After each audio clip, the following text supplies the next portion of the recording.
cat in the sink. Cat in the sink. What are you doing? What is it? Flipping everything. There's that noise coming out from here. Yeah. This is that thing where they just blow stuff around. I don't know Leaf blowers. I don't get leaf blowers. If I just came into your apartment with a shop vac and just was like, there you go. That's clean. All right. Hi, I'm Anna. And I'm Brian. And we are Those Annoying Vegans. And it is the holiday season. Yeah. It is here. And what better way to celebrate the holiday season than with holiday treats? And what better holiday treat than gingerbread men? Yes. This recipe actually came from the back of one of my favorite childhood books called The 12 Days of Christmas. And like most gingerbread cookie recipes, this one had a few animal ingredients in it, so of course we're going to veganize it. Now some gingerbread cookie recipes call for things like milk and eggs. This one only had butter and honey.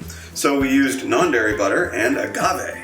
And it gets messy, so get your kids in the kitchen, spend some quality family time during what tends to be a hectic season, but can also be very fun. And as always, this recipe is delicious, affordable, and easy to make. So let's make it. Let's make it.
Man. Yeah, they turned out good. And a Totoro. Totoro. This is the only time where you can eat pieces of a being as a vegan. Bite the head right off of a gingerbread man. Well, Totoro is really, he's not really an animal. He's sort of like a forest spirit. A cat. Spirit.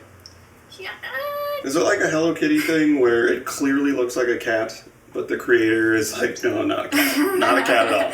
Let's talk about this recipe for a second. So this recipe, you will notice it gets crumbly, but that's normal, that's okay. Just spray it with a little water and flour your rolling pin and just get it back together to that doughy consistency. It works. Kneading dough is an art. Yeah. And feel free to add more ginger. We have 2 teaspoons of ginger, but if you like it spicier, add an extra teaspoon. We've replaced butter a lot in the past in our videos. Non-dairy butter is an pretty easy butter substitute. It's not quite as complicated as eggs. It's literally just a direct, just switch over and you'll be fine. Even on things like just, garlic bread and toast and stuff like that. Yeah. But honey, why is honey not vegan, Anna? Well, it is an animal product, Brian. Oh, I see. A lot of people might feel overwhelmed at the prospect of being vegan because what, palm oil, what, honey, huh? It's easy enough to replace honey with agave, especially in things like tea. It's not hard. People are like, I can't have honey. Ah! This is over. You're peeking. I'm peeking Mike because I'm so angry. Palm oil is another one of those ingredients that's similar to honey. It's sort of in the outskirts of veganism. Yeah. It's not normally associated with the foods that you can't eat as a vegan. Usually Right. it's just meat, cheese, dairy, eggs. It's not an animal product, but unfortunately it's had such an impact on Indonesia's rainforests in particular and the orangutan population that the vegan community has now adopted palm fruit and palm oil as a non-vegan food. There are very, very hardcore vegans out there that would say things like honey and things like palm oil, just eliminate all animal products right now, or what are you doing? I think you need to be more reasonable, more accepting, and more encouraging than that. You catch more bees with honey than with vinegar. There's a reason. The strongest way to spread any message, I think, is leading by example. People tend to shut down when you yell at them. It needs to be tangible. Like the first really tangible thing is meat. So, I had to kill an animal to get this thing. That's super simple. Then there's milk. Then there's eggs. Then there's honey. Then there's palm oil. Like it's one at a time. Like we've said before, you just do what you can where you can. If you are able to not ingest a product that has honey or a product that has palm oil, go for it. Do what you can where you can. Yeah, veganism is a process. It's step by step. We didn't just eliminate everything all at once. Some people do, but it took us a while to learn because we were also blind to a lot of the effects that certain ingredients have on the animals, like dairy and eggs. Whatever holiday you're celebrating, you can still make conscientious choices. We have a cruelty-free holiday dinner. Yeah. That's totally doable. I'm of the belief that when you consume a food, it becomes part of you. And so when you're consuming meat, you're consuming fear and tension and horror. Because what happens to your body when you feel shock? Like, to your own body, what happens? Chemical reactions happen. Instead of a pig, just imagine a puppy. And I say puppy on purpose, because a lot of farm animals die at very young ages. You have a thing that you like to eat. You're like, it's so delicious. Yeah, but a puppy has to die in order for you to eat that. Yeah. What are you gonna do? Really? Top of the food chain. People are good at heart. We love our friends, and a bunch of them still eat meat. But so did we 10 years ago, 1 year ago. 1 year ago. And here we are. With a cooking channel. Yeah. Something I never thought I'd say. I love animals. I've always loved animals. And yet I was eating cow tongue. I ate frog's legs. I ate grasshoppers. The day I watched Earthlings, I couldn't believe it. It's almost like I never thought of it, which is strange. Because where else would meat come from than from a live animal? And how does that animal get to your plate? It's one of those things. We've been so conditioned to accept it, we no longer question it. You never thought of it because that's what the meat and dairy industries want you to do, is to not think about it. We pray for peace on earth around a table full of meat. Yes. That doesn't make any sense whatsoever. A little odd. A little counterintuitive. Speaking of peace on earth, This is Sweetie. the Snow Queen. this is Sweetie. Sweetie. She rarely makes an appearance because she sleeps all the times. Look at that. Oh. Her eyes. Everybody comments on her eyes. What was that meme? Cats look at you like you just asked them for a ride To the airport. LAX, really? Couldn't even fly out of Burbank. LAX. Great. We Look at apologize for that. If there's a noise, it's a gentleman outside blowing particulates all through the air.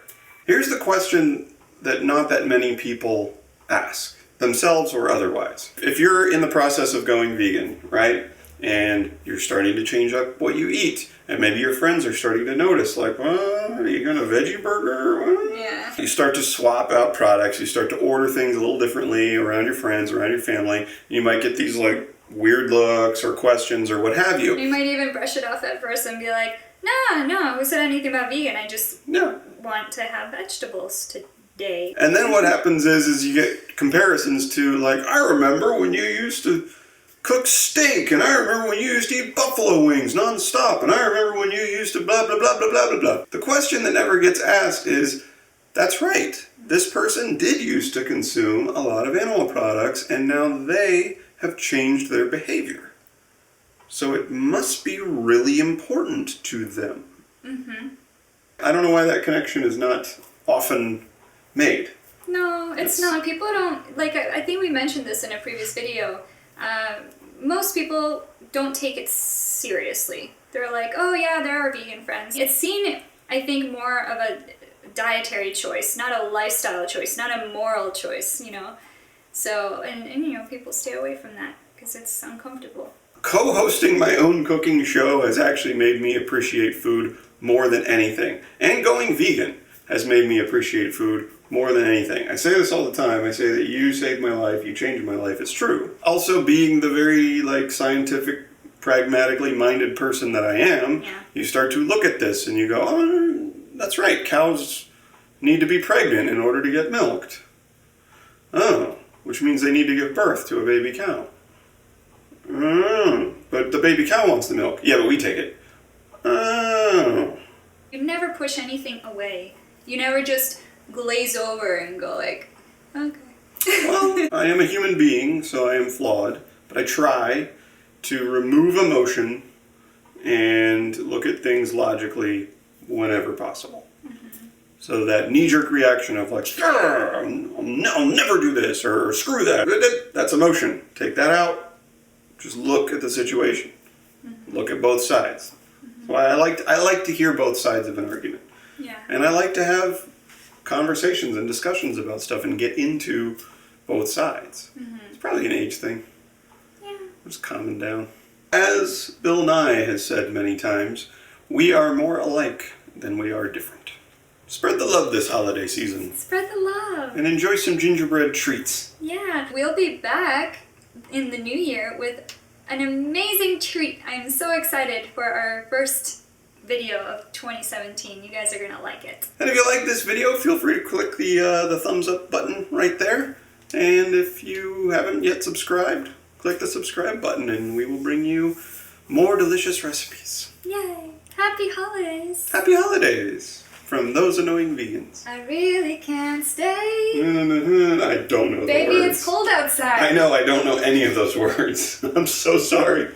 I'm so sorry. My favorite song. My favorite Christmas song. I really can't stay. Baby, it's cold outside. I don't know the rest Oh! What? Hold on. I just Boom! know that part Boom! of my favorite song. Oh, there you go. Mic drop. Signing off.